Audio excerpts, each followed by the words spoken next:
আসসালামু আলাইকুম রাহমাতুল্লাহ। কেমন আছেন প্রিয় ভাই বোন আমার? আশা করি আল্লাহ সবাইকে অনেক ভালো রেখেছেন। আলহামদুলিল্লাহ, আলহামদুলিল্লাহ।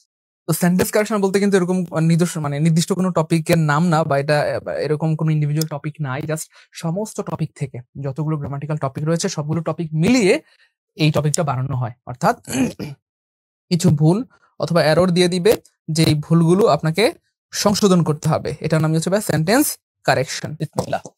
প্রথম প্রশ্ন খেয়াল করে দেখেন, এই প্রশ্নটা স্যাররা নিয়েছে ভাইয়া ভয়েস চেঞ্জ থেকে। ভয়েস চেঞ্জ থেকে এভাবে বিভিন্ন টপিকের সংমিশ্রণে কিন্তু এই টপিক বানানো, voice narration dot dot dot dot dot. ওটা কি ভয়েস থেকে? হ্যাঁ, ভয়েস থেকে নেওয়া হয়েছে। তো বিভিন্ন টপিক মিলে কিন্তু স্যাররা প্রশ্নটা বানিয়েছে। খেয়াল করে দেখেন, যদিও ভয়েস নারেশন পৃথিবীর সবার কাছে কঠিন মনে হয়, আমাদের কাছে পৃথিবীর সবচেয়ে সহজ। কারণ ভয়েস নারেশন থেকে প্রশ্ন আসলে আমাদের সময় লাগবে মাত্র 1 সেকেন্ড। কেন ভাই? আপনাদেরকে বুদ্ধি শিখিয়ে দিয়েছিলাম যে ভয়েসের মধ্যে বেশিরভাগ ভুলটা করবে স্যার বিভার্বে ভুল করে। বেশিরভাগ ভুলটা কোথায় করে বলেন? বিভার্বে ভুল করে। কারণ প্যাসিভ মানে বিভার্ব প্লাস বি3, বেশিরভাগ সময় দেখবেন বিভার্বে ভুল করবে, বিভার্বটা উল্টাপাল্টা থাকবে। তা আপনার কাজ কি? শুধু আপনি দেখবেন কোন টেন্স আছে, অ্যাক্টিভ ভয়েসটা কোন টেন্স আছে, কোন টেন্স আছে, কোন টেন্স আছে। খেয়াল করে দেখেন এখানে গেভ, যেটা হচ্ছে পাস্ট ইনডিফিনিট টেন্স, তাহলে এখানে বিভার্ব হবে কি প্রিয় ভাই বোন আমার? Was were. অলরেডি উত্তর পেয়ে গেছি আমরা। আমার বলা লাগবে না, আপনারা পারবেন। দেখি দেখি দ্রুত দ্রুত, আপনারা কে পারেন কে পারেন? সবাই সবাই, আমার বলতে হবে না, আপনারা পারবেন ইনশাআল্লাহ। দেখি কে পারে দ্রুত। সবাই পারবেন ইনশাআল্লাহ, সবাই। গুড গুড, এই তো অনেকের হয়ে যাচ্ছে আলহামদুলিল্লাহ। তাহলে দেখেন আমরা অলরেডি সিস্টেম শিখে গেছি ইনশাআল্লাহ। এভাবে আসলে প্রশ্নগুলো বানায়। তাহলে খেয়াল করে দেখেন, এখানে ওয়াজ ওয়ার হওয়ার কথা, কিন্তু ওয়াজ ওয়ার নাই মানে কাটা, ওয়াজ ওয়ার নাই মানে কাটা। এখানে ওয়াজ ওয়ার আছে, এখানে ওয়াজ ওয়ার আছে। প্রশ্ন হচ্ছে চান্দু, তুমি কি ওয়াজ নিবা নাকি ওয়ার নিবা? ওয়াজ নিবা নাকি ওয়ার নিবা? তো এখানে একটা বুদ্ধি আছে প্রিয় ভাই বোন আমার। এই ওয়াজ অথবা ওয়ার ডিপেন্ড করে সাবজেক্টের উপরে। সাবজেক্ট যেটা হবে সেটা অনুযায়ী আমরা ওয়াজ নিব অথবা ওয়ার নিব। তো একটু খেয়াল করে দেখেন, সাবজেক্ট কোনটা ভাইয়া? ইউর সাথে কি কখনো ওয়াজ হয় বলেন? জীবনে কখনো আমরা বলছি? হ্যাঁ, না না না, এমন তো হয় না। ইউর সাথে ওয়াজ হয় না, হয় না, হয় না। ইউর সাথে কি আমরা ইজ বলতে পারি? না তো, এমন আমরা বলতে পারি না। তাহলে ইউর সাথে সারা জীবন কি হয় বলেন? আর হয়। আর পাস্ট টেন্স হলে কি হয়? ওয়ার হয়। পাস্ট টেন্স হলে কি হয় প্রিয় ভাই বোন আমার? ওয়ার হয়।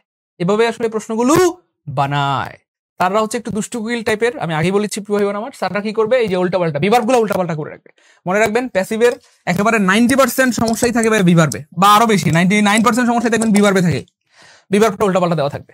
এই জন্য ভাই আপনাদেরকে বারবার স্মরণ করাই দিচ্ছি, জাস্ট একটা টেকনিক দিয়ে আপনি জাস্ট 1 সেকেন্ড আনসার বের করে ফেলতে পারবেন। সেটা কি? আপনি শুধু দেখবেন টেন্সটা কোন টেন্স আছে, সেই অনুযায়ী আমাদেরকে বিভার্ব নিতে হবে। যেহেতু পাস্ট ইনডিফিনিট টেন্স আছে, এখানে বিভার্ব হবে ওয়াজ ওয়ার। আর ইউর সাথে ওয়াজ হয় না, ওয়ার হয়। বাস আনসার হবে অটো সি, অটো সি।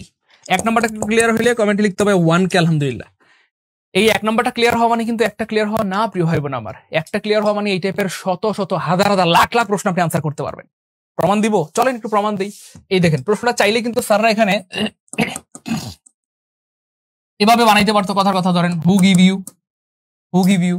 যখন থাকতো কথার কথা হু গিভ ইউ, কথার কথা। এই যে প্রশ্নটা যদি কথার কথা ধরেন প্রেজেন্ট ইনডিফিনিট টেন্স থাকতো, তখন তো হু গিভ ইউ হবে না, প্রশ্ন হয়ে গেলে হোয়া, মানে তখন হবে যে হু আপনার কি বলে গ্যাভ ইউ। আর যদি আপনার যদি স্যাররা এটা বানাইতে চেত ধরেন প্রেজেন্ট পারফেক্ট টেন্স, তাহলে হু হ্যাজ গিভেন ইউ, কথার কথা, অথবা হু হ্যাভ গিভেন ইউ। হ্যাঁ, যাই হোক, এটা নিয়ে টেনশন নাই। অথবা যদি পাস্ট টেন্স বানাইতে চাইলে হু হ্যাড গিভেন ইউ। তাই এই টাইপের যখনই দেখতেন যে ভাই এখানে মানে কি বলবো প্রেজেন্ট ইনডিফিনিট টেন্স আছে কথার কথা, তখন আপনি কি করছেন ভাইয়া? অ্যামিদার। প্রেজেন্ট ইনডিফিনিট টেন্স থাকলে কি করছেন ভাইয়া? অ্যামিদার, অপশনে অ্যামিদার খুঁজতেন। যখন দেখতেন যে ভাইয়া কথার কথা মানে পারফেক্ট টেন্স আছে, তখন আপনি অপশনে খুঁজবেন কি ভাইয়া? হ্যাভ অথবা হ্যাজ। হ্যাভ অথবা কি ভাইয়া? হ্যাজ খুঁজতেন। জাস্ট এখানে হ্যাভ দিয়ে দিলে তখন আবার আনসার কি হয়ে যেত? হ্যাঁ, হ্যাভ অথবা হ্যাজ। তো ইউর সাথে আমরা জানি হ্যাজ হয় না, কি হবে? হ্যাভ হবে। অর্থাৎ এভাবেই আসলে প্রশ্নগুলো বানায়। এভাবেই প্রশ্নগুলো কি ভাইয়া বানায়। ভাই আমি আবার বলছি এবং বিনয়ের সাথে বলছি, আমি জেনে শুনে বুঝে সজ্ঞানে বলছি, আজকের ক্লাসটা অনেক গুরুত্বপূর্ণ হবে। আজকের এই সেন্টেন্স কারেকশনের একটা ক্লাস করা মানে 10টা ক্লাস করা। কেন? কারণ সেন্টেন্স কারেকশন নিজস্ব কোনো টপিকের নাম না। গ্রামারের যত টপিক আছে সব টপিক মিলিয়ে সেন্টেন্স কারেকশন বানানো হয়। দেখবেন কখনো একটা প্রশ্ন ভয়েস থেকে দিয়ে দিবে, নারেশন থেকে দিয়ে দিবে, টেন্স থেকে, সাবজেক্টের বিভিন্ন জায়গা থেকে দিয়ে এটা বানানো হয়। এই জন্য সবাই ক্লাসটা শেয়ার করে রাখবো, সারা জীবনের সম্পদ হবে। আর শেয়ার করে না রাখলে ক্লাসটা হারায় যাবে, পরে কিন্তু আফসোস করবেন। ঠিক আছে ইনশাআল্লাহ? গুড, সবার 1 নাম্বারটা ক্লিয়ার।